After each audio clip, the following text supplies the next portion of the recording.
అండి, welcome to my channel. Previous videos లో అయితే విప్పింగ్ క్రీమ్ తో ఎలా ఐసింగ్ చేయాలో చూపిస్తాను అన్నాను కదా. చూడండి, కేక్ స్పాంజ్ అయితే రెడీగా ఉంటే చాలా ఈజీ అండి మనం ఐసింగ్ చేసుకోవడం.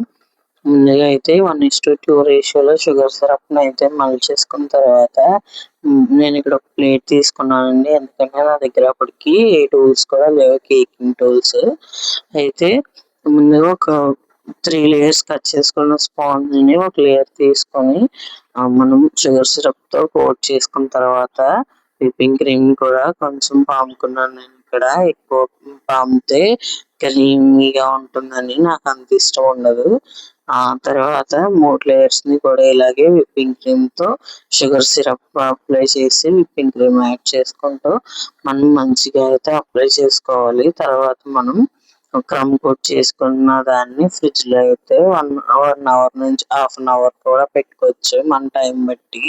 నేను ఇక్కడ క్రమ్ కోట్ ఒకటే చేస్తున్నానండి, ఫుల్ వీడియో అయితే చేస్తలేదు. నేను దానికి డిజైన్స్ ఏమి వేయట్లేదు, ఎందుకంటే నా దగ్గర అప్పటికి ఏ టూల్స్ కూడా లేవని చెప్పాను కదా, అందుకేనండి.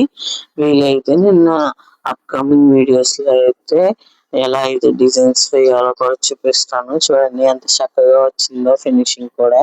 దీన్ని ఒక హాఫ్ అన్ అవర్ ఫ్రిడ్జ్ లో పెట్టుకొని మనకు కావాల్సిన డిజైన్స్ వేసుకోవడమే. మీరు కూడా కేక్స్ ఎప్పుడైనా ట్రై చేశారా? ట్రై చేస్తే కామెంట్ చేయండి.